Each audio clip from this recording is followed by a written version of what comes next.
The other big story here at 10 takes us to this school year. Some Texas school districts started using a controversial state-developed K-5 curriculum. Our I-Team's Ginger Allen is showing us which school districts in our area are using Bluebonnet Learning and why some are now worried that it blurs the line between church and state.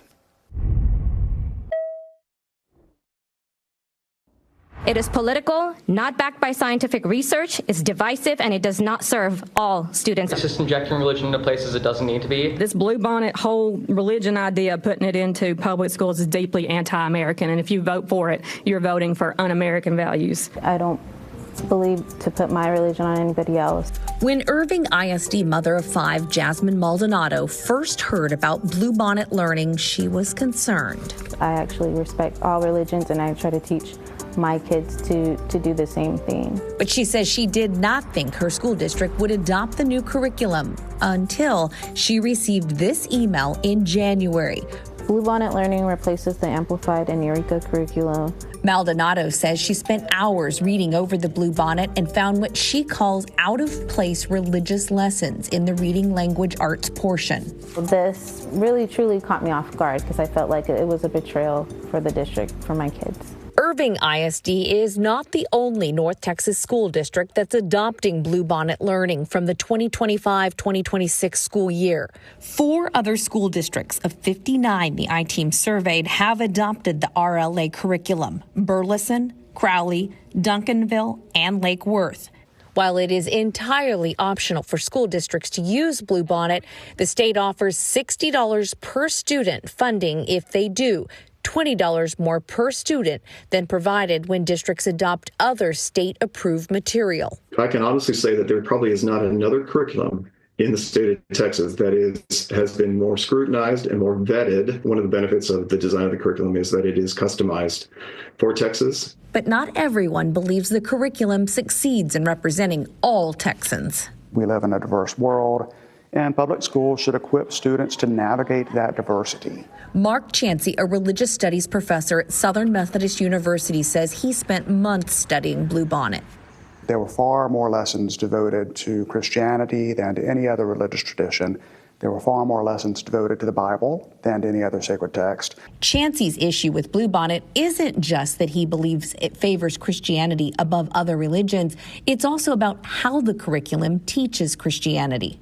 In a letter Chancey sent to the State Board of Education, he included examples where he believes the material falls short, including this 5th grade poetry lesson on Psalm 23 that states it's one of the first known examples of free verse poetry. It does not use consistent rhyming patterns. The 23rd Psalm in the lesson doesn't rhyme because it is an English translation of the Hebrew original. A recent paper published by Rice University's Baker Institute argues that in a 2nd grade lesson on activists, faith claims are also portrayed as fact, and the biblical figure Esther is likened to civil rights leaders like Rosa Parks. The report says, quote, it goes against the scholarly consensus that the story itself in the book of Esther is the stuff of fiction and legend. That really is an inside baseball kind of dispute about Esther. Dr. Marvin McNeese is a senior government professor at the College of Biblical Studies. He reviewed the curriculum as part of a TEA advisory board and says sections that mention the Bible are used to teach academic lessons. It's literature as far as the curriculum is concerned. But if we have them reading Romeo and Juliet, that doesn't constitute proselytizing. We're simply learning the stories because of their historical and cultural relevance. Take a step back and look at the entire curriculum as a whole. There is so much more value, so much more knowledge that is important and should be valued. But some parents, like Maldonado, maintain no matter how small, they do not want any of those religious lessons taught in public school. I went directly to my principal. Irving ISD invited Maldonado to serve on a panel to voice her concerns.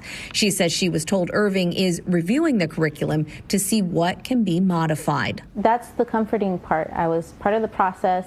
I would still want to see, okay, how did you modify this lesson? And as a parent, I do have those rights to ask.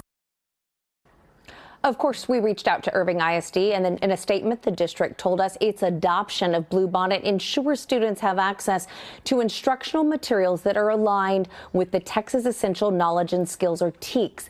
It also says the district allows access to state funding to cover the cost of materials. The district went on to say, quote, "It is important to note that there is no religious instruction in the curriculum, but as with all state-approved materials, districts have the ability to make local modifications." Ginger, I just want to ask, we obviously saw in that piece, some people do feel this curriculum is controversial. What do you think it is specifically about the Bluebonnet curriculum that's hit a chord with some folks?